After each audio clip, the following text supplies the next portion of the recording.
Μην ξεχάσετε να πατήσετε το subscribe και το κουδουνάκι για να μην χάνετε βίντεο.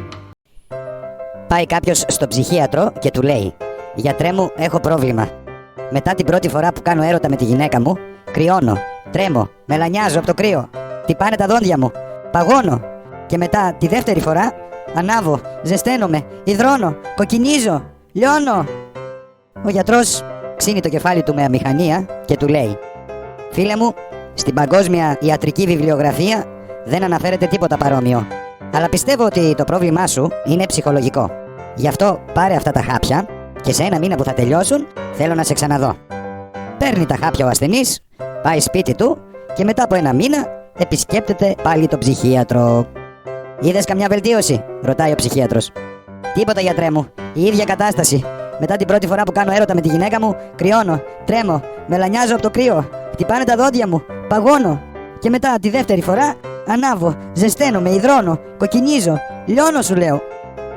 «Όπως σου είπα, πιστεύω ότι το πρόβλημά σου είναι ψυχολογικό. Γι' αυτό συνέχισε τη θεραπεία με τα χάπια που σου είχα δώσει. Πάρε και αυτά επιπλέον και σε ένα μήνα έλα να σε ξαναδώ. Αλλά φέρε και τη γυναίκα σου μαζί να πούμε 2 κουβέντες και μαζί της. Μήπως μπορέσει να βοηθήσει». Φεύγει ο ασθενής, πάει σπίτι του, παίρνει όλα τα χαπάκια και στο μήνα απάνω, μαζί με την κυρά του, επισκέπτεται τον ψυχίατρο για 3η φορά. Ο ψυχίατρος τον παίρνει μέσα και τον ρωτάει: «Είδες καμιά βελτίωση?» «Τίποτα, γιατρέ μου, η ίδια κατάσταση». Ο γιατρός ξύνει το κεφάλι του πάλι και του λέει: «Εντάξει, πήγαινε τώρα έξω και στείλε μου τη γυναίκα σου. Θέλω να συζητήσω κάτι μαζί της ιδιαιτέρως». Μπαίνει μέσα η σύζυγος και ο γιατρός προσπαθεί να της εξηγήσει το πρόβλημα. «Ξέρετε, κυρία μου, ο άντρας σας έχει ένα πρόβλημα». «Πρόβλημα?» απορεί αυτή. «Τι πρόβλημα?»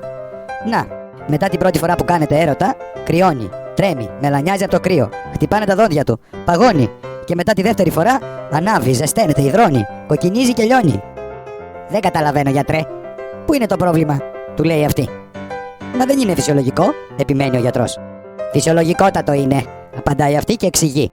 «Η πρώτη φορά που το κάνουμε είναι το Φεβρουάριο και η δεύτερη τον Αύγουστο».